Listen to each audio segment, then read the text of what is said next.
Hi guys, how we going? I just thought I'd jump on and make a quick video talking about the things that I think you should have in your prehab rehab kit.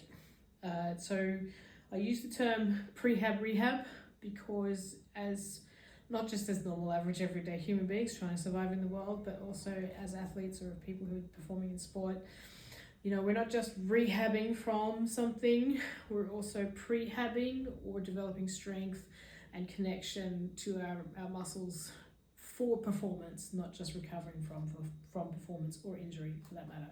So, you know, prehab is just as important as your rehab. The things that you should have in your kit are, I have here 2 different balls. I've got the smaller one, I think this is a bandy ball or a lacrosse ball, and this one which is a softball. Neither of them are terribly soft, they're quite firm. Which I like because the purpose of it is to get into the tissue to help create relief from tension or stress. So that's for a lot of times requires a little bit of good hard pressure. So I would use the larger ball on my larger tissues, so quads, glutes, hamstrings, and the smaller ball on those smaller muscles, particularly around the lower leg, around the ankle, shoulders. I can even use this one in the shoulders and the back as well. So depending on who you are and what your body's like, you know, have options.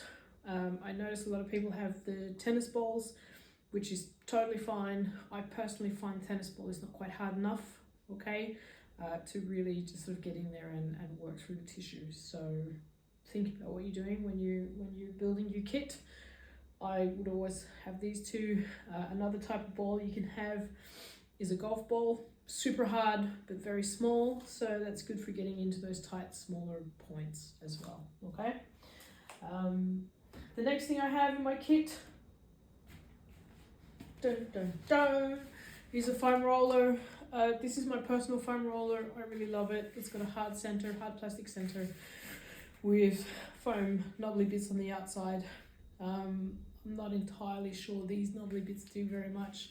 I have another roller which is called a rumble roller, which has got the bigger knobby bits. They definitely do things, but this one, to be honest, is not much difference between this one and the ones that we have up there. I just find that because it's hollow, it's easy to pack. I can stuff things inside, but it fits in my kit bag. I can take it with me whenever I need to travel, and it's an important part of my personal warm-up when I'm coming in for performance, and an important part of my recovery as well, okay? So get yourself a roller if you haven't got one.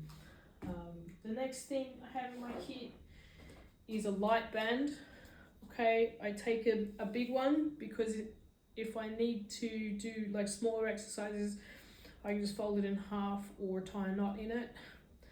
If I've got a small band and I need more band than I've got, I can't make it bigger, but I can always make a bigger band smaller.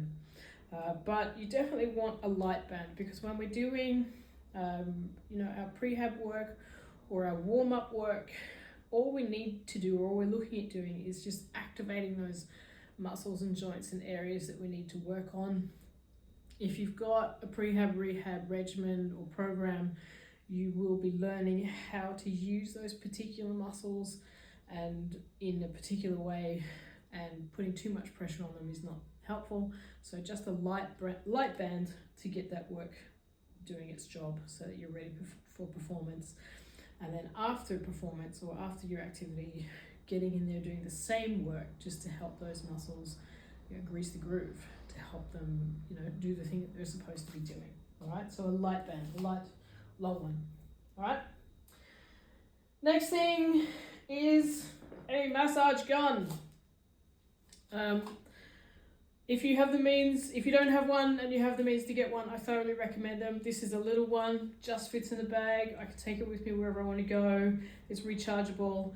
It's fantastic. As a massage therapist and a personal trainer, I thoroughly recommend them. They are a great tool for keeping your muscles healthy and happy. So I cannot recommend them enough. Get yourself a massage gun, okay?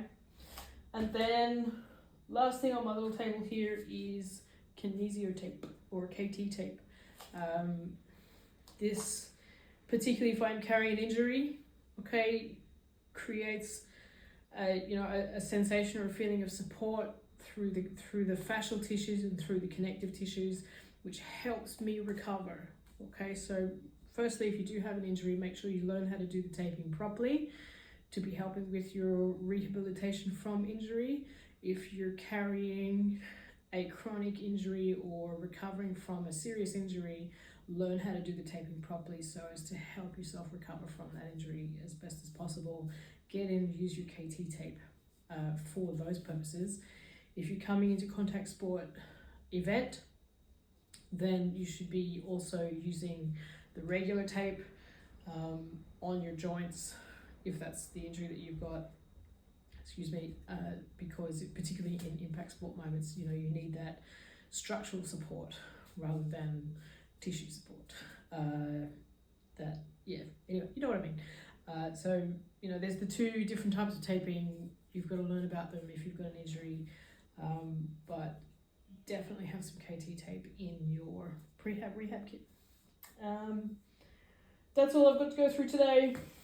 If you have questions, quandaries or queries, just let me know, send me a message, and I will do my best to answer them. Bye.